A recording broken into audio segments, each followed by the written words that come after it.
rates are low. Who should apply? Single individuals earning less than $23,000 a year, or married couples earning less than $31,000 a year. Even if you don't think you qualify, you should still check out this program. Visit ssa.gov/extra help. Medicare costs are covered by the U.S. Department of Health and Human Services. Tune in to Real Estate and Money every Tuesday afternoon from 2:30 to 3 here on Rainier Avenue Radio.world. Join your hosts Violetta Strash with John L. Scott Kent North and Tina Lombard with Guaranteed Rate Affinity. They'll help you navigate the waters of our volatile real estate market and offer you some guidance on how to make your hard-earned money work to make your dreams come true. Learn about current trends, get tips on financial matters, and have fun, interactive discussions about your home inside and out. That's Real Estate and Money. So my doctor told me to go online to check my test results, but I didn't know how to do that. Thankfully, I could turn to Link to Care WA for help. With Link to Care WA, I was able to learn how to use online health portals, use telehealth to talk to my doctor virtually, and manage my prescriptions online. I called the hotline and spoke to a real person who taught me the skills I needed. Call Link to Care WA at 866-757-1832 or visit linktocarewa.org. Hello, I'm Tony Young, and every week I will be your guide to the music of the Fab Four with my show With the Beatles. John Lennon, Paul McCartney, George Harrison, and Ringo Starr, those four lads from Liverpool. First airings are Tuesday night from 7 to 9 p.m. with repeats on Thursdays and Saturdays from 8 to 10 a.m. right here on Rainier Avenue Radio. Tune in to catch Beatlemania. A teacher who hurt their back and got prescribed opioids. A daughter trying to cope with a loss in the family. A friend silently struggling, thinking they'll be a burden if they ask for help. People with addiction come from all walks of life, and the truth is they stand a better chance at recovery with our support. Reaching out and sharing local resources can make all the difference.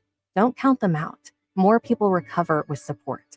Find more ways to help at supportaddictionrecovery.com. That's supportaddictionrecovery.com. Rainier Avenue Radio, your community radio station will provide you with more information. Rainier Avenue Radio. Who's on your fraud list? Well, we have ours, so we'll tell you that a little bit later. But right now, this is LidLine Sports.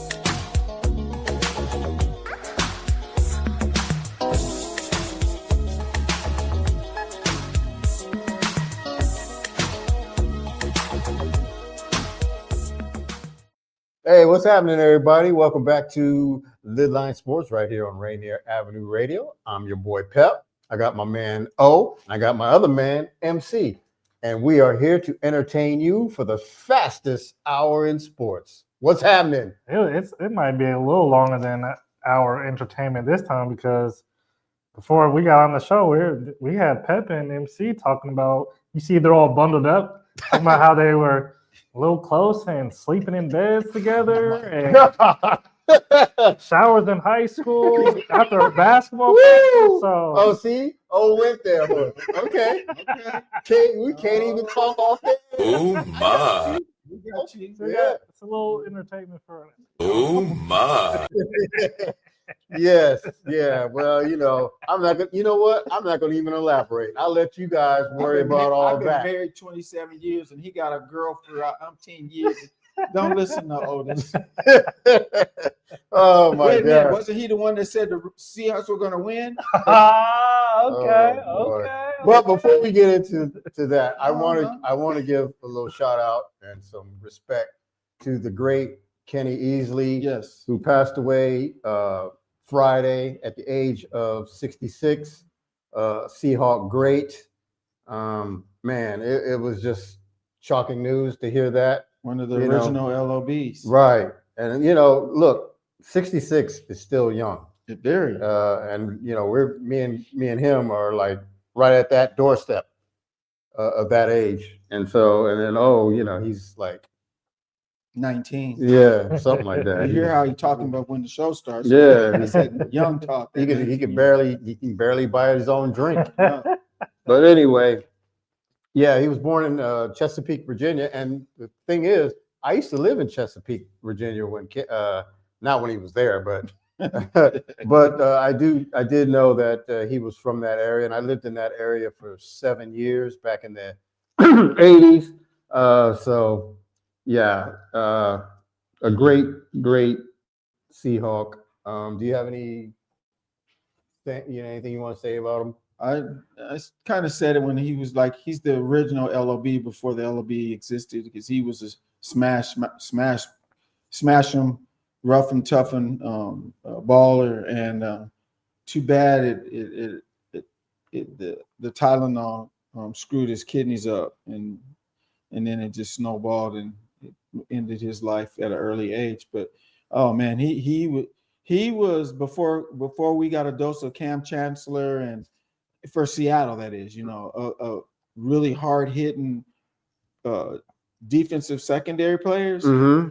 He was one of the true, people feared him. And all the way until he stopped playing, he was feared. They didn't want to go to that side, or where the defenses had to what do you call it, around him, play their offenses and away from him. They had to right. You know what I'm trying to say? Yeah. But they try to avoid him. Yes, exactly. At all costs. So yeah. So the game plan was around Kenny Easley. Okay, where's he gonna be? Watch out for him. Mm-hmm. Just the same thing they did. If you're going down the middle, where's 45? Right. Yeah, 4-time first team All Pro, 82 to 85. He was with the Seahawks from 81 to 87. It's a short stint, but he really made a significant impact in that short time. He was Defensive Player of the Year in 1984, second team All Pro in 87, 5-time Pro Bowler, NFL interceptions leader in 84, which of course he was the Defensive Player of the Year, and on and on and on. So, he was a great Seahawk. Unfortunately, he never made it to anything farther than a playoff berth. But Kenny Easley will be, sorely missed, I'm sure, and much respect and condolence to his family. So the great Kenny Easley gone at the age of 66. So I just wanted to do that for him. Mm-hmm. You're probably way too young to even know who he is. I haven't heard of that name, but I did remember seeing his Seahawks pictures all up over social media. Absolutely, yeah. His career was short because of the Tylenol. He would have had a lot longer career, but back then he didn't want to get hooked on the pain pills and the pain medicines. So they were giving him high doses of Tylenol, which later diagnosed kidney disease. It accelerated it, but and then that's when they started pretty much putting it on the labels: do not exceed this dose, right? Because they were avoiding that and at all costs, and then that's what caused it. Because he would have played a lot longer than 6 years. Yeah, agree. Because he didn't have that many injuries through his career. So anyway. All right. So, what's happening in the NBA? Well, before I get into the NBA, I want to give a shout out to the Washington State high school basketball scene. Trials start today. Mm-hmm. So, we've had a lot of news and a lot of going on, and especially in the Seattle basketball world coming into this basketball season. And I got even more news. The number one player in the nation, Tyron Stokes, he is transferring to, lo and behold, Rainier Beach High School. Yes, sir. He enrolled last Friday. Mm-hmm. This is a kid who was really good, a big guard. I've heard some things about off the court issues, which is why he left the school he was at in California. So we're going to see how it works over with Coach Mike at Rainier Beach High School. But it's easily said, Rainier Beach is coming to this season as the heavy favorite. Oh, they will be. And we know everything that's gone on with Garfield, who is probably their closest foe year after year, besides maybe Eastside Catholic. But we know how that's going. Rainier Beach probably should hold the gold ball in 3A. Again. Yeah, again.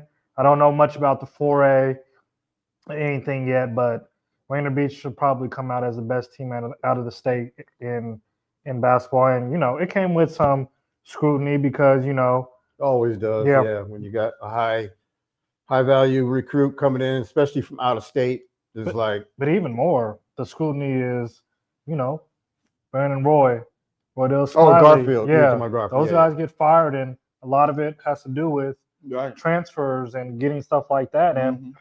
then just the number one player in the nation comes knocking at Rainier Beach's Yeah. door. Hello. If I'm a Garfield alumni or a previous coach, or I'd be screaming. I'd be pissed. I'd be screaming. I would be pissed. Yes, sir. Mhm.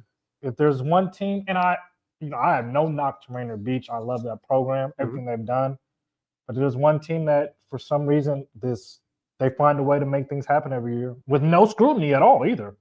Especially over the last 10, 15 years. Yeah, It you has got been to Rainier credit Beach. Coach Mike. Mhm. You know, he's been there He's, forever. he's coming there also to be groomed by Jamal Crawford and a couple. Oh yeah. couple other Oh yeah. players. Oh yeah. And who wouldn't? I ain't mad at him. Who wouldn't want to go to Beach after you look at the lineage of Rainier Beach players that have gone there and gone on? You Yep. got Doug Christie, Doug you Christie. got Nate Robinson, you got. I mean, I could keep going Yeah, down. we can go. We I- can talk a whole show about I, that. yeah, but but Dejounte Baby Boy. yeah, Yeah. baby You know? boy. they got this kid. I've watched a lot of film on him because Okay. I sent some to Pepe, Mhm. and he's strong, he's young, he looks talented. But let me put it in this scenario for you. What all transpired in California might not transpire in Washington because Washington got ballers, and he ain't seen that type of competition yet. You know, because you could take. I mean, in California they got a lot of teams too. Yeah, but he plays AAU. Yeah. Yeah, And I oh know, yeah, true. I forgot and about Yeah. AAU. Metro Yeah. isn't I forgot about AAU. the Metro League isn't at the highest that it's been over the last hasn't. 5-10 years. It hasn't. So Yeah, I mean it isn't. You're right. yeah, but I understand what you're saying. I do think there are your teams that do still play basketball at a high level. The O'Days, Right. Seattle Prep. Eastside Well, High- let Eastside Catholic. me put it to you this way: the number one guy from in the nation, he comes here. right. So obviously, the pedigree and the well-knownness of what's going on here in Seattle as far as basketball Right. is real. Yep. Right. Because look, 30, 20 years ago, that wouldn't happen. Mhm. No. But now Seattle is entrenched on the map as far as basketball is Yeah. concerned. And anybody complaining shouldn't complain. It's always great to watch high level basketball in Seattle. Right. So it should be a fun season Hey, just to look, get out and we've- watch those guys. I've seen kids come here from LA. Yeah. I've seen kids come here from Chicago Yep. and went to Franklin or Yeah, whatever. Yeah. And you know what? They all was like, man, you guys ball up here. That's my point. That's my point. People underestimate Seattle. Mhm. But also I heard he's coming here also through the grapevine. He's coming here also because he's committed to Oregon. So he's He's not coming to Oregon yet. or But There are but- rumors right. that There's Oregon rumors is that high he's on his list. committed to Oregon and he Yes. wanted to get a dose of the Northwest. Mhm. Nothing So wrong with that. He didn't want to play in Oregon. He'd rather play here. And I don't blame him because, like I said, we can, keep reaping on it. But Yep. Rainier Beach has the best pedigree Yeah. so far. I mean, if he went to Oregon or Portland, he probably would have went to Jefferson. Right. But, Yeah. right. Mhm. But so- who's there to groom him, though? Right. Mhm. Exactly. So that's why he came up here. And like I said before, the rumor, or not rumor, but he got kicked out of his last school. I heard that there has been behavioral issues off the Oh, court Okay. coming into this. Right. There's not. I don't know too many coaches who's dealt with kids like that. Right. If there is one kid or one coach who Mike. don't play, it is Coach Mike. Yeah. And his staff. Exactly. Yeah. So I think that's another good fit for him too. So Well, look, I'm sure he's been interviewed ad nauseum, with the staff and all that. And say, I'm sure they've laid everything out to him. Mhm. Like, look, you coming up here, blah blah blah. Right. This was what's going to be, Yep. and Mhm. You we get ain't kicked out, you won't be playing. we're not having no nonsense, Right. whatever. And look, this is you're the number one guy in the nation. Right. Okay. You got to understand the position you're in and what kind of situation that you need to. it What can kind go of downhill fast. it can. Yeah. Let me Yeah, ask you a question. we don't want though. that. Let me ask you both a question. Do you think that if Michael Porter, when he came here, if he came alone and his brother didn't come with him, Mhm. that they would have been as dynamic at Nathan Hill? Oh as they no, were? because his brother was awesome too. right. So two bigs, two good players. Yeah. So I mean, I they think were so. 29. They were 29 and 0, Oh, yeah. and won the national Yeah, championship. I wouldn't say they'd be as dynamic, but they would still be as good because remember they had a lot of players who came with Brand other too players, from around the city. Yeah. mhm. Yeah, they were good. Yeah, They the were young good, Marjan. But I don't know if they PJ would have won. Fuller. I don't know if Yeah, they- I still think they would have won state, but that's what I'm saying. If Oh, you were to yeah, stay for in sure. like I'm being talking as about. dynamic, I'm talking about. 29-0 and all that. I'm Maybe- talking maybe about not. beating everybody in the Yeah, nation. is I what hear I'm you. saying. I hear you. I hear you. That's what I mean. Yeah. But as far as the NBA, let's say we're about almost a third way in the season. It's a lot of, I asked myself this over these last 2 years, like when you start to pay attention to it, it's like, yeah, we're not gonna have another year of just injury riddled players left and right. But here we are again. Every other day, just notifications of guys in and out the lineup. And I don't know if Adam Silver, maybe or not, maybe there's numbers behind it that I don't see.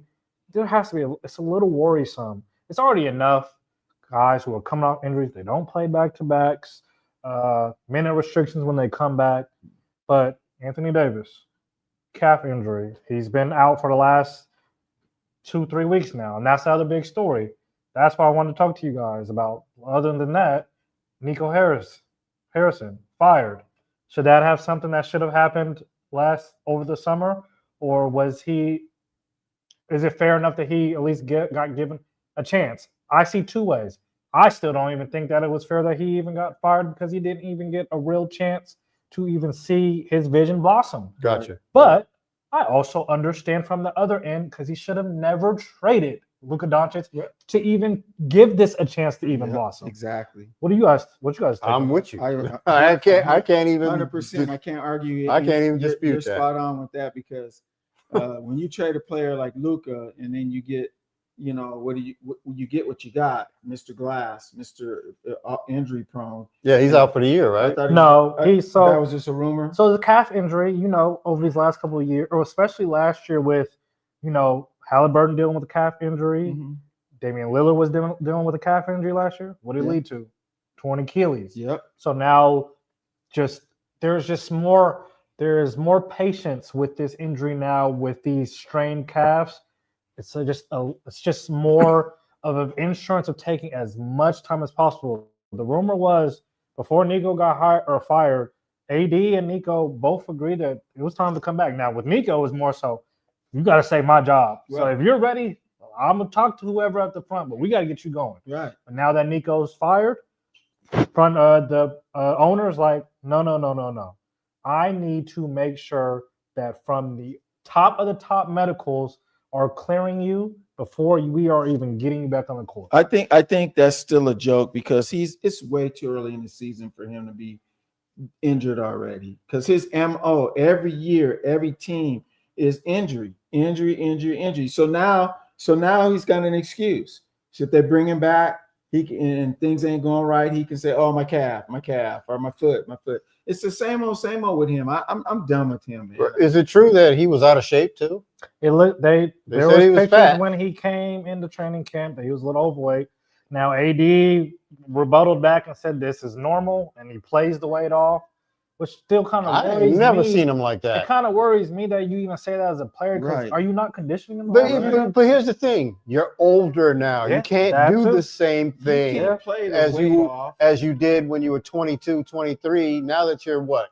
How old is he? 32. Yeah, 10 years. 10 years, and you talking about, I can play the weight off. No, you can't. Not now. What does weight cause though? Injuries, and it causes stress on your joints. Absolutely. So it's like knees, you're ankles. Talking about, I'll play the weight off. No, you're doing more damage to your body than you are good. Instead of working on the off season to lose the weight by training, it's different training to lose weight than it is playing to lose weight. That's what separates the top of the top from just the stars. Like LeBron, that's what separates in any sport. Yeah, any sport. Yeah, any sport. I mean, these guys are paid handsomely, right? Oh, millions. And I don't care. Him. I don't care that if it's the off season, you still need to be on some kind of conditioning regimen. Yep. To prepare yourself for the next season. Yep. Because they're paying you whether you're playing or not in the summer. If you're in the summertime, you're still getting your money. Let me explain. I mean, you don't get a check every 2 weeks like you would during the regular season. Some do. Okay, well, whatever. Let me tell you how it works, and I'm sure you understand this, but this is how it works. For any player, any sport, whether it's college, high school, pro, if you work on the off season, on your game and on your strength, guaranteed throughout the year, barring any fluke accident, usually they play through the season with no injuries. Mhm. The one players who don't, who take it, I'm taking a month off, and then I'll start. They're the ones that they'll go pretty deep, and then all of a sudden injury comes. Yeah, well, shit, a lot of them get injured in training camp. Yeah, look at. I'm going way back, but Jerry Rice, how he conditioned, and a lot of players followed that MO. All his off-season work.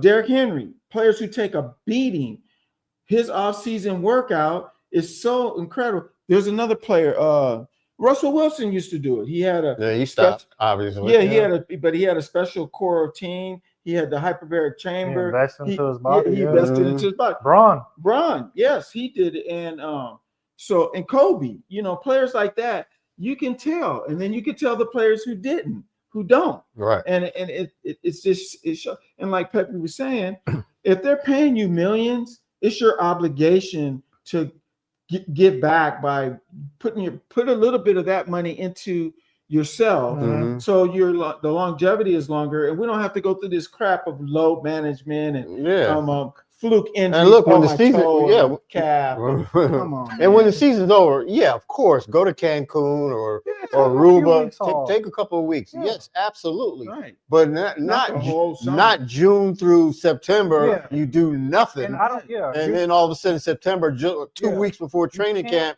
you're gonna start kicking it in. That doesn't work. You can't just do skills and drills in the off season and then no conditioning.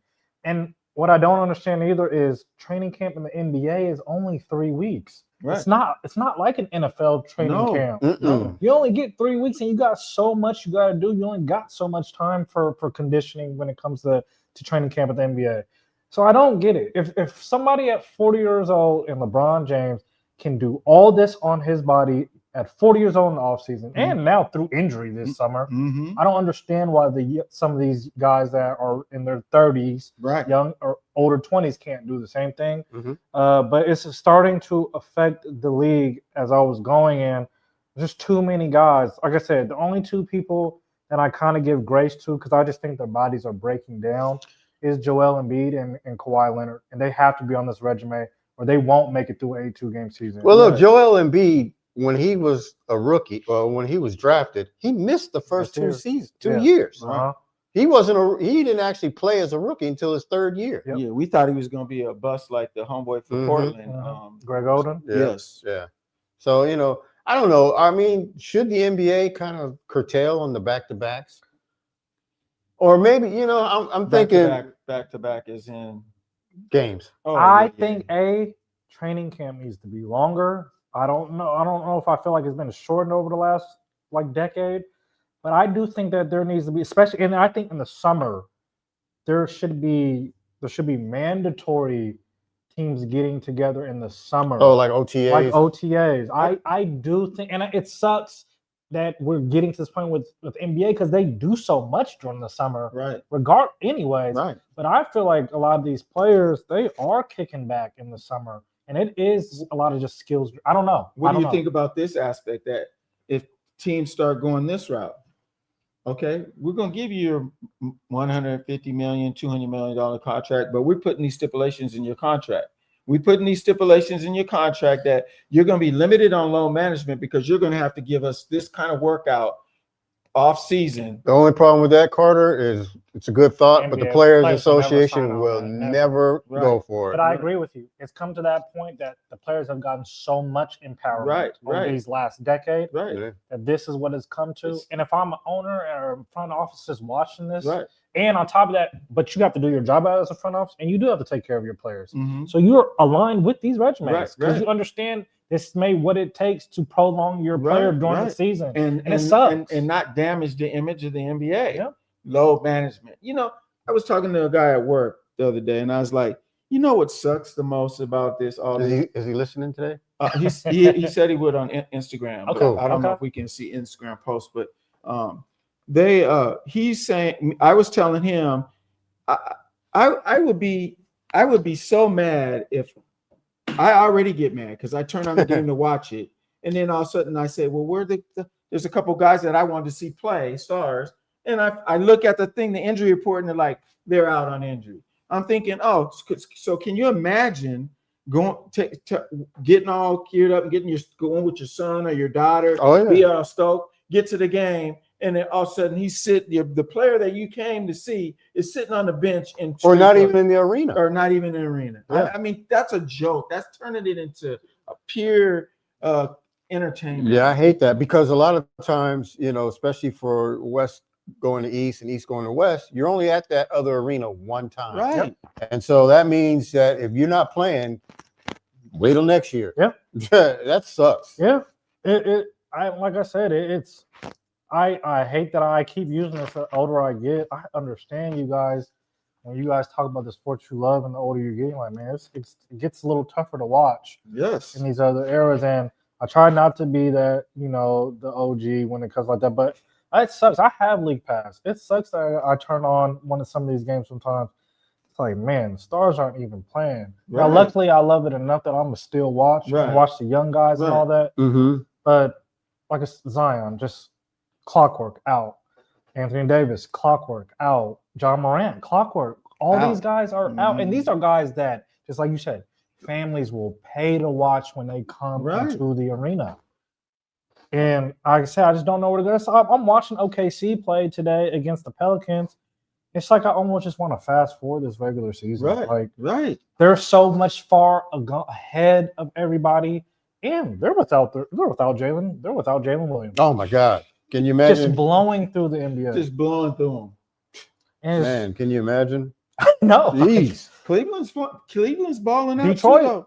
And I know we gave Detroit a lot of plays last year. Yeah. But seeing what they're doing now. Chicago too, right? Yeah, Chicago's been on up Josh and running. Giddey. I mean, Josh who Giddey, saw that? Mm-hmm. Nobody. But Chicago. Denver's playing well. The Lakers are playing well, and they've been in and out of Austin Reeves been in and out. Luka's been in and out. It's funny you mentioned the Lakers because I watched them the other day and they got smoked. Yeah, okay. Houston and Golden State are pretty darn well too. So Shai Gilgeous-Alexander has not played in the fourth quarter for the last week. 2 weeks. That's crazy. He has not played in the fourth quarter. Why? Because he's been up. They've been up by so much. Oh, I see. Yeah. He's not playing. He was in the fourth quarter. Yeah, just because they were killing up somebody so much. They can give him load management for a reason. And that I'm okay with that. No, I'm not for sure. Yeah, I'm not going to risk injury for. I'm not trying to get him hurt in the fourth quarter in a 135 to 72. And for me, I'm more into college basketball right now than I am pro, just because of the last 5 years with the load management and players. Right. And I don't blame you. And they're paying these guys millions and millions of dollars to post videos of them high sighting and doing all this stuff, extravagant stuff, and it's like you're not even earning it. And that's why when playoffs comes around, everybody's in such shock, like, "Oh, this is good basketball." Yeah, the problem is all these guys who are playing now, they don't play during the regular season. They didn't even play. That's why. You can't get the same product for over the course of an 82-game season consistently. Exactly. You just can't. Regular season's trash. Yeah. I try to watch games in the regular season. It's like, I think I can last 30 minutes maybe. I don't blame you. And I'm like, man, let me go make a sandwich or something. Yeah, and I do watch it like you just to see some of the younger players, just so I can kind of get an idea. But that's the only reason I watch it. Yeah. I mentioned a little earlier, LeBron James will be making his first. He got upgraded to questionable, but he practiced for the first time in the regular season on Monday. Seems like he will be making his start for his 22nd regular season start. So as much as it's been fun watching these young guys without Bron playing, I ain't gonna lie, I'm gonna tune in. It's just seeing the longevity and greatness of Bron. I would too. Yeah. It's gonna be pretty cool to watch him get started now. I don't know exactly how it's gonna go for the regular season, but all in all, yeah, it's been an okay start to the regular season. I'm just disappointed with a lot of these injuries. Yep. Yeah. So after the break, I want to ask you a question. Okay. So don't let me forget. And then, of course, we're going to talk about the NFL and frauds. And Mr. Carter, he's got something he wants to say. So stay tuned for that. Don't go away. We'll be right back. LidLine Sports, Rainier Avenue Radio.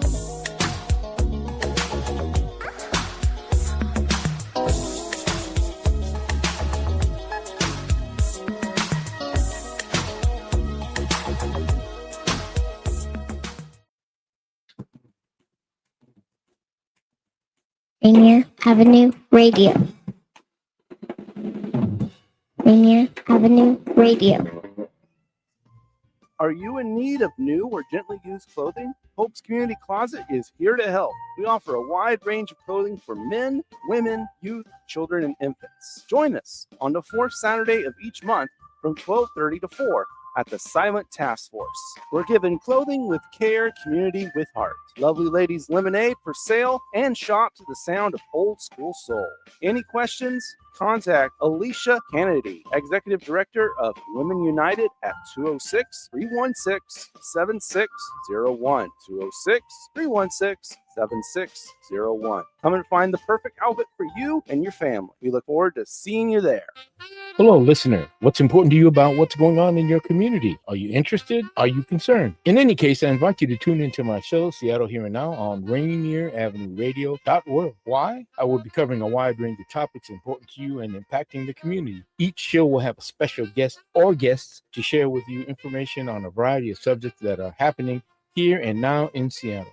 I promise I will work hard to make my show informative, interesting, and entertaining. Be sure to listen to Seattle Here and Now on Rainier Avenue Radio.world. What do you get when culture, climate, and community collide? You get Earth Deserves More Than a Day. Rainier Avenue Radio and King County Park stew down with a week of real talk, real people, and real solutions. This ain't your average Earth Day. Tune in and feel the energy, because the movement is now. My name is BK, International Talent Scout. I'm bringing a brand new show to you called BK Presents. 30 minutes, non-stop, your favorite in gospel music studio session. Going deep into interviews with your favorite artists, producers, and their engineers. You and your concert previews and concert reviews. Get it all on BKPresents.com. Atlantic Street Center has been serving the children, youth, and families of the Seattle King County area since 1910. We partner with families and communities to raise healthy, successful children and youth through services including counseling, early learning, youth development, domestic violence, and education support for school-aged children. Committed to serving the African American community, Atlantic Street Center provides services and support for all marginalized people. Learn more at AtlanticStreetCenter.org. Rainier Avenue Radio, your community radio station will provide you with more information. Rainier Avenue Radio.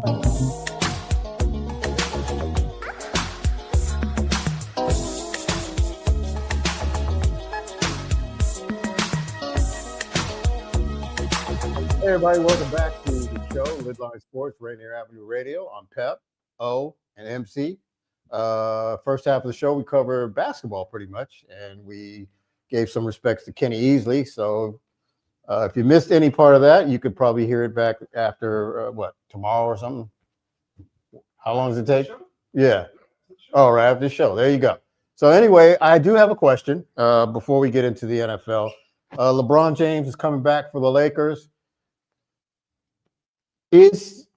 Are the Lakers going to be better with him back, or are they going to take a step back? Now, I asked that only because that was a question I heard this morning going into work, and I thought it was a very good question because, right now the Lakers are in a pretty good rhythm, whatever, and, sometimes things change when the star comes back. And he's 42 now or whatever it is, 41. Whatever. 41? Yeah. December? Yep, December. And so, look, it's kind of strange that the so-called second best player in history of basketball, NBA rather, can come back and make the team not as good. I feel like over the last maybe 2-3 years since, LeBron's getting to that point of possible retirement, having a lot of more discussions about the GOAT, I feel a lot of people have tried to downplay LeBron James as a basketball player on the court, and it's beyond asinine. If there's one thing LeBron has no problem with doing at 40 years old, is allowing others to play their game. LeBron James' best asset is being a playmaker, number one. Number two, he's 40. He understands he's 40. LeBron James is not coming back all willy-nilly trying to go for 40 or 30. He is going to play his game and allow Austin Reeves, Luka Doncic, and DeAndre Ayton all play their game as well. I like that. All he's going to do is add. Now, yes, he's going to come on slow. So I don't expect it all to click right away. No. But remember, this is for LeBron to be ready to go past All-Star break. So, no. I don't think this is going to hinder the Lakers whatsoever. So, no. Yeah, no. Yes, the Lakers will be better with LeBron James. Okay.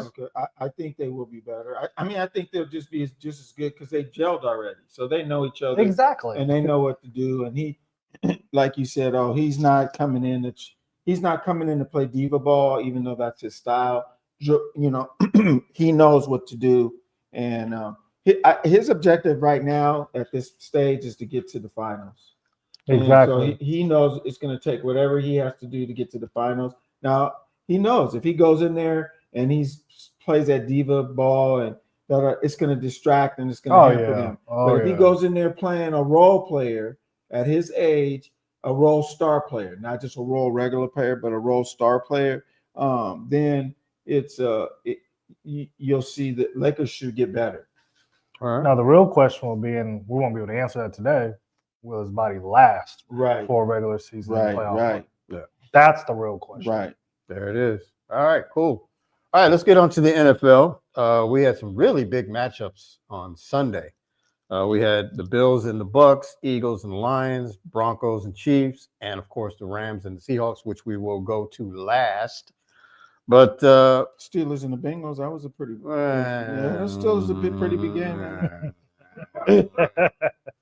I know you're saying it because of that, but Steelers scored 34, and but they're still frauds. Yeah, I won't call them frauds. I will. They are, but they're not my biggest frauds. My biggest frauds right now, as we speak, are your Los Angeles Chargers. Yep. They smoked my Steelers last week or two or whatever it was, and they go to Jacksonville and get smoked and get all that, by look, Jacksonville's an okay team, but they're no juggernauts. They're not 35-6 good, but that's what they beat the Chargers by, and the Chargers are supposed to be playoff contenders. Justin Herbert supposed to be that guy. Of course, he got hurt. And so, he's been there how many years now? I don't know. But to me, the Chargers, Justin Herbert, if they don't get things done this season, which I don't see them happening, they're going to have to make some real tough decisions in the offseason. And I'm talking about, not about Harbaugh, but I'm talking about who they want to lead this team. Mm-hmm. Yeah. So they're my frauds. I can't dispute that, but my fraud, I would say the Chargers, but to deviate from that, the Lions to me are frauds because they should be playing way better than they are playing. Right. And they beat up on certain teams, and then they get in games and they just poop the bed. It's like, look, there's no way with the team that they have that they only scored 9 points against the Eagles. Come on, I just don't get it. From where they were last year, they were supposed to be Super Bowl contenders. Yes, yeah, absolutely. So for me, that window shut on them real fast, and you got the same coach, the same players. Something's wrong there. They're frauding it up, and I don't get it. Good point. That's a good one. Yeah. Oh, who's your fraud? I think we already spoke on them being frauds. I guess not to expect much, but I thought maybe playing with something once Lamar Jackson came back. They looked atrocious. I know the Cleveland Browns have a good defense, but they don't have enough. They're not good. They're not a contender, and for that is why I give them frauds because maybe they squeak into the playoffs. But I still don't see them doing anything even if they make it. I totally agree with you on that for sure. And I won't call Kansas City a fraud, but they sure look horrible. I'm not going to say frauds, but they just look like they need to retool. They're a little discombobulated. Right. Yep. And Denver's on the come up, even though big time. Yeah, But it's not just Denver that beat them though. They've been getting beat. Yeah, they're 5-5. Yep. Yeah, they're So they're mediocre. exactly. You know, and that's so- weird for a team that was Super Bowl contenders. Yeah. Yeah. What so- didn't they win? How many in a row? I don't know. I don't know. They went Super Bowls. They won. Oh. Well, they Two in a went row. 4 of the last 6 or Yeah. something like that. Yeah, so come on, man. Yeah, well, And I you agree. still got your main quarterback and your main tight end. Who's Yep. supposedly the best player? But in look, the NFL? let's be honest. In the AFC, Kansas City is still the standard and the people and the team that people are looking to get past. After this year, Because if you after can't, this year, the change. the Bills still have to get past Kansas City. Right, right. Ravens still have to get past Kansas City.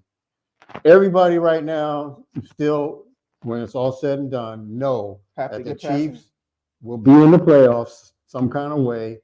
Well, and it doesn't matter if they got home field or not, because they've already done it on the road in Buffalo, in Baltimore. So they've already cleared that hurdle before.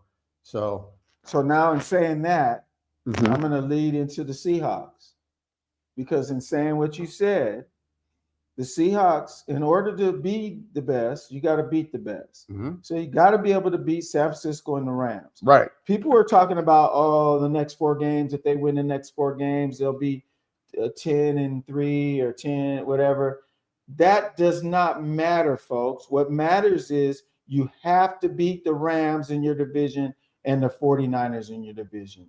If you can't beat them in your division, you're done. You're done. So you're going to be shocked, because I'm not going to beat the Seahawks up. They played it. Their defense is elite. They showed me something yesterday that is not going to make me knock the team. What I'm not going to do is I'm not going to put all the blame on Darnold. Nope. I'm going to tell you that where I see that some of the blame has to go. A lot of the blame has to go. The Rams just exploited the Seahawks for their offensive line. Still is not adequate enough to play against over 500 teams at all. They got exposed because Darnold was under pressure. Yes, he does have to take onus on some of those interceptions, but a lot of them he's being pressured, and the Rams did what the Seahawks defense been doing a lot of teams. They went in there and switched a lot of stuff up that he hadn't seen before, and he wasn't ready for. And it's hard to play at a elite level and when you're under pressure constantly, because he got a dose of what Russell Wilson dealt with all his life being a Seahawks quarterback. In saying that, I'm going to put it to you like this, and then I'll leave it alone. I love what I saw with the defense. They went toe-to-toe with the Rams. They didn't get blown out. They had too many penalties and too many turnovers. And you can't do that when you're playing an above 500 team on their turf. Divisional games are already tough. They're going to be mano-a-mano, and it's going to be whoever plays the best is going to win, no matter if it's your field or their field or whatever. But I'm going to say this to the end. It's not important that the Seahawks been doing what they're doing, beating these weak teams. They're going to have to beat the Colts. They're going to have to beat the Rams. They're going to have to beat the 49ers to go deep in the playoffs. People were saying, I heard a guy say, oh, well, I wish they would have won, but I think it was better that they lost, because that they lost. Now, if they would have won, it would have been like, oh, yeah, we're Super Bowl bound. Nobody can beat us. And now that they lost, they know they're beatable. It's going to prepare them for the long run. I don't like that concept. I like the concept. Especially not a divisional. No, I like the concept where when you're playing your divisional opponent, you got to beat them. And if the Seahawks don't be careful, they'll be in third place real fast, because the 49ers have been playing beat up and their players are healing, and they're only going to get better. The Rams already mentally. Oh, Brock Purdy's back too. He looked yesterday. He looked pretty good yesterday. And correct me if I'm wrong. The Rams are in the Seahawks' head. They're all in the Seahawks' head now. So some of that pressure deviates from the Rams, and it's on the Seahawks now, because they're already thinking, dang, we can't beat these guys. So that's where some of the pressure is going. And Darnold, I mean, I didn't even. I mean, I think I text Pepe, and people are going to be. I know you're kind of shocked because the way I was saying how they if they lose, da da da da da, and even after the show, me and Otis and you were talking, and Otis said if they don't lose, if they lose the game and they barely lose, then I'll accept it more than if they get their butt whipped. So you can accept it because they didn't get their butt whipped. They just got outplayed and they made too many penalties and turnovers to overcome a team of that caliber. Because if you look at it from my point of view, the Rams offense didn't play high caliber that much either. I'm gonna get into that. The Seahawks defense. So, but that's my point. I'm not gonna call them out or beat them up, but I'm gonna tell you this. If they play the 49ers or the Rams or the Colts and they lose again, it's over. It's a wrap. I can tell you that right now. I agree with everything that you said. I look at it as two ways too. They can see what they did wrong. Well, they don't have no choice. I understand they play the Titans next, the Vikings, the Falcons. They're all NFL football games, and they got to get right back to it and get the job done. Right. Now, we go into Tennessee next Sunday and we struggle. I'm going to be worried. I don't think so. You're right. I mean, we shouldn't. The Titans are bad news. Mm-hmm. And so I hope – I'm not going to say it tells me anything they go in there and blow them out. Right. But I just need them to do their job. Dominate games. That's just all like they did with the Commanders and the Cardinals. They just got to do the same thing. Understand, yes, that loss hurt because of the mistakes we made, and we were right there with a chance to win. But this is a week-to-week league. Mm-hmm. They need to wipe that under after you figure out the things you've done wrong, and they need to get ready on Sunday and go into Tennessee and get right back to playing good football. That's what worries me, is you can't take this loss too hard because, yes, it is a divisional game, and it was a tough loss. There's still so much season left to go, and you just said it. The 49ers are coming. The Lions are right under there too for a division or for a wild card spot, and they're still right there neck and neck with the Rams. So they still got a job to do. And don't discount the Chicago Bears or the Bears, right. So that's why I said last week that I still believe that they're one of the better football teams in the NFL. But when you're a team that hasn't been to the promised land in so long, you don't worry about that right now. Right. You take it week to week. game. So I'm not necessarily worried about Super Bowl and playoffs. I'm worried about the Tennessee Titans, and I hope these fans, the 12s, don't get too carried away or take it too hard about that loss of the Rams. Right. Well, let me give you some numbers, guys. Total yards, 414 to 249. You know who had 414? Seahawks. That was the Seahawks. Passing yards, 279 for the Seahawks, 130 for the Rams. Now, I emphasize that because Matthew Stafford, number one, has been the front runner for MVP. He's been on fire the last few games, and he got basically very pedestrian numbers because the Seahawks defense was on it. They stopped the Rams at the 1 yard line, right? Goal line stand. Almost did it twice. And because of turnovers, the Rams were gifted field position. And of course, look, if you have a good team like the Rams, because the Rams are pretty much an elite team as far as the NFL is concerned, as far as right now, you're not going to be able to stop them every time if you give them field position like they were given. I mean, it's the bend and don't break, but sometimes you're going to break. It's just the point of when you break. So these two stats though killed the Seahawks. Red zone made an attempt. Right. One out of 4 Seahawks, 3 out of 4 the Rams. And this is a big one. Seahawks 4 turnovers, Rams 1. If you go through the stats and just looked at the stats and not the scores, you'd have thought the Seahawks won. Yep. 37.49 time of possession to 22.11. Yeah, absolutely. So with those stats, you're saying, oh my God. And you know what? It was the defense that kept these stats the way they were. And the Seahawks running game was always much maligned through the season. Well, they outran the Rams 135 to 119. Yeah. They got 5.2 yards per play. They had 26 first downs to the Rams 12. Just moving the ball. Yeah. Third down efficiency, 7 of 16 for the Seahawks, 2 of 11 for the Rams. The Seahawks were moving the ball. Can I ask you a question real quick? Since you said that, do you agree with them the way they've been playing Chardonnay over Kenny Walker? It depends on the situation and the personnel that the other. I just think Kenny Walker's been doing more damage when they're running, and Chardonnay should reverse the role. See, when they want to run outside, then you go with Kenny Walker. Yeah, right. But if you want to hit the middle, hit the interior, you got to go with Charbonnet. But I think that they were doing better running Kenny Walker on the outside than running Chardonnay. Yeah, but you can't go to that well too often. You can only hit that a few times. Yeah, but they were shutting going down to play action. They were shutting down the up the middle, any running. Their defense is just too strong. Right. So that's why I mean you needed to lean. But see, the thing is, in the Seahawks, they were still moving the ball throughout the whole game. Right. After the first quarter, Rams did nothing. Right.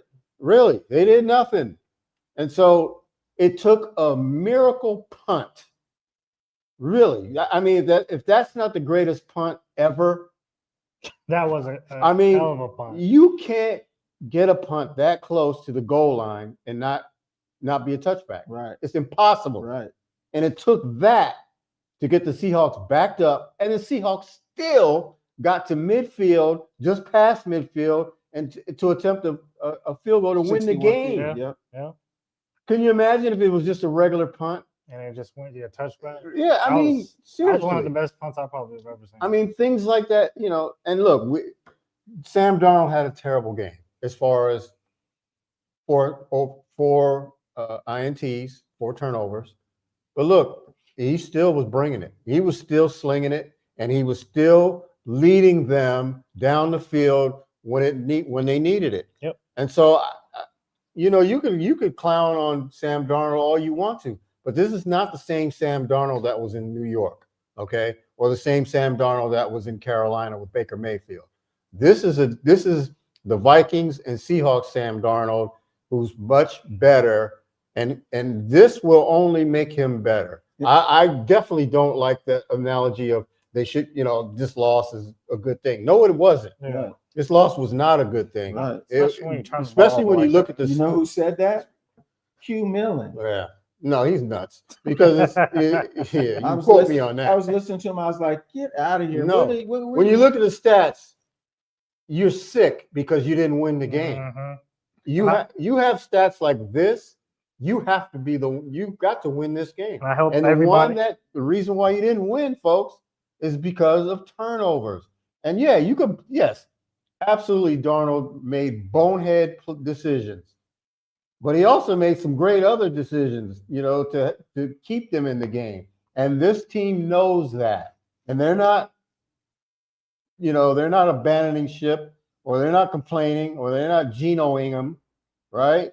This guy can still bring it, and I still have utmost confidence in Sam Darnold. I have utmost confidence in the Seahawks, especially their defense. I have utmost confidence they're going to go into Tennessee and run roughshod over them because they are terrible. So this is going to be the key to me, and Otis said it. If Darnold can go into Tennessee, their record's not that great, and they should go in there and beat them up. But if he can go in there and show that he's shaking this game off, and he can fine tune it and watch films of the, getting ready, take it week to week, but you got to still mentally prepare yourself for the Rams again. Yep. And he can go into that Rams game here Thursday night football and overcome his interceptions and play an exceptional game, then I'm with you. But if he doesn't if he goes into Tennessee and he looks a little rusty and timid, I don't see that happening. I'm not saying it is, but I'm saying if I see that, and then they win the game, fine, and then they get to the Rams again, and we see the same thing happening again, then it's the same Darnold over and over and over again. That teams, why 4 other professional teams got rid of him, because Darnold, he's not a garbage quarterback. He's always been good, but he's just what do you call it? Not folds under pressure, but when the lights get bright. When the lights get bright, he gets blinded. And I don't know what it is. And it's like that happens to some players. And sometimes they can't shake it where I mean, what happens to Lamar every year? He dominates in the regular season. Playoff season comes, what does he do? Nothing. So do you guys expect the Seahawks to go 3-0 over the next 3 games? I do. They better. That's a good answer. I think they have no choice but They to go better. 3-0. They better. I don't want to see no rustiness, no sputtering. Yeah. They better. The only thing what I'm happy about right now is that their center they thought the injury was a lot worse than it is, but he's day to day now. So that's huge because they can rest him up for these games because these are not games that they need to take a chance of him getting an injury and bring him back for the games that are really going to count, like the Colts, the 49ers, and the Rams. So I'm happy with that because I thought he was out, and I was like, oh. So we got what? Tennessee, Vikings, and then Falcons, right? Yep. Yes. Yeah, Tennessee. 2 on the road, Yeah. Vikings at home. Nothing. And then the Vikings will come here. They've been wishy-washy as I don't know what. And then the Colts come here. After the Falcons. Yes. Yeah, and the Falcons they're decimated by injury right now, yeah. so that should be no problem. And then after the Colts, who do you think they play? The Rams. Here. Yep, Thursday night football. That's going to be back-to-back crucial games. That's kind of rough on the Seahawks, because you play the Colts Sunday, and then you got Jonathan, Taylor running a roughshod all over. I don't think that's going to matter with our defense. Though. Our defense is prime; they're ready to go. The key is going to be the offense. That's going to be the key. So we should be 10-3 going to Indianapolis, or Indianapolis come here. As of today, what do you think the Seahawks' final record will be? Regular season record. 11 and 10-3. We're beating Indy here. So do you think we're going to lose those 3 tough games?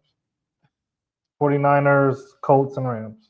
I hate Niners is the last game of the season. I won't make that conclusion until I see the Tennessee game. See, the thing is, the Niners are the last game of the season, so we don't know what kind of situation. Yeah. That might not mean a doggone thing. So they'll beat the Panthers, so yeah. that'll make them 11-3. The key games that I'm telling you about are the Colts, Rams, and 49ers. We're beating the Colts here. I'm not as confident as you. I hate to say it. I think we will too. I'm not as confident, and it could be that way. The weather could play a toll on it, but I'm not counting the Colts out. For sure. They're For sure. They're 8-2 for a reason, and their quarterback and their running back have been playing MVP ball. And their defense is not shabby because their defense has helped them to get 8-2. So it's and you know what the problem is for me? The Rams have just now given all the other teams a blueprint of how to contain. But they don't have the same personnel. They don't. You got to have the personnel to be able to. They don't. To be able but to. That don't mean you can still put the same game plan on them and come at them. It might not be the same result though, because Darnold might go ahead. Darnold might slice you up. Remember what might is? What might means? Yeah, I know. I know. Well, if the whole rest of the season is might, if, woulda, coulda, shoulda. I'll say we'll go 1-1 between that Rams Colts game. 1-1 between those two. I think we win the rest. I think we beat the 49ers as well. Okay. I'm not gonna argue. Well, we can't go 1-1 against the Rams. I mean, we can't lose to the Rams. I hear you. So you're saying the Colts is gonna come in here and win? I'm saying we're winning both. If I had it for us to lose one game, I'd rather us lose to the Colts than the Rams. Okay, gotcha. But I'm saying we're winning both. I hear you. And I think that could happen as well. I don't see them winning both because I do because I like what they did. Short week for one. I know. So you might blow your wad against the Colts. Rams have a short week too, so Okay. they ain't gonna be fresh. So they're gonna have to go after it too. So I'm feeling. I've never felt more confident in a loss for the Seahawks than I do right now. Ever. But like I said last week, if you don't beat the over 500 teams until you beat the 500, well, they have. They've done that already. Who's over 500? Well, Pittsburgh. In Pittsburgh, they beat them. What's Pittsburgh's record right now? 6-4. Okay, that's one team. Well, still, that's who they played in the schedule. What do we want me to tell you? Call the Pittsburgh Steelers frauds. Did they? They are. Did they get? But have they gotten blown out? Who? Seahawks. No. When they against a good team No, like the Rams it's been and Niners, close. did they get blown out? No. Okay. But they ain't. And the Rams play the Lions on that Sunday too before playing. So hey, So both, it's gonna be a battle. all right. So we're gonna fight more off air. So I want to thank everybody for listening. So we'll be back next week and talk about other stuff as well. So Rainier Avenue Radio, LidLine Sports. Peace out. Yes, sir.